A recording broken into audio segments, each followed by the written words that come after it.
Il ramasse chaque jour un caillou et le planque dans sa poche. Il raconte qu'il s'en ira les planter pour que poussent des murs, fruits mûrs de la liberté. Il est persuadé qu'en cultivant des cailloux, le temps sur son lit ricoche. Il nous dit que les pierres, elles ne sont pas névrosées, que nous sommes ses remparts et repart les arroser. Mais comme les autres, il tourne en rond comme un poisson dans son bocal qui s'extasie chaque minute devant les ruines de son local. Et quand arrive l'heure de la promenade, il reste enfermé.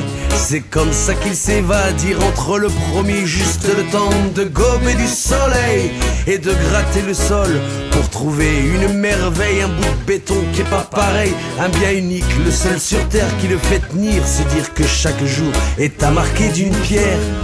Il ramasse chaque jour un caillou et le planque dans sa poche. Il raconte qu'il s'en ira les planter pour que poussent des murs, fruits mûrs de la liberté.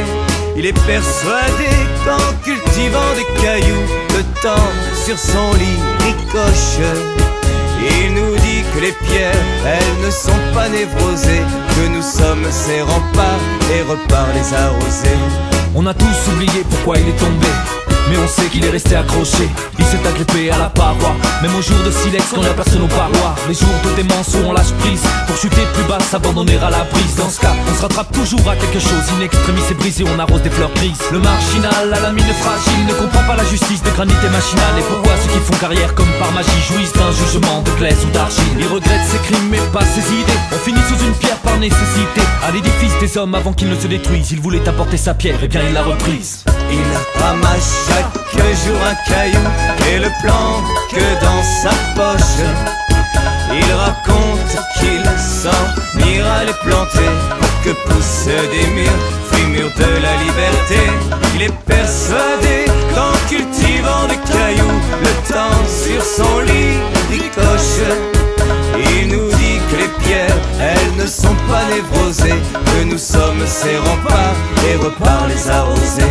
Il nous dit tout le cynisme des gens en liberté qui ont des ghettos dans la tête et des cadenas au cœur avec des serrures sans clé, et dans leur jardin secret qui laisse pousser le chien dent Et les maisons barrées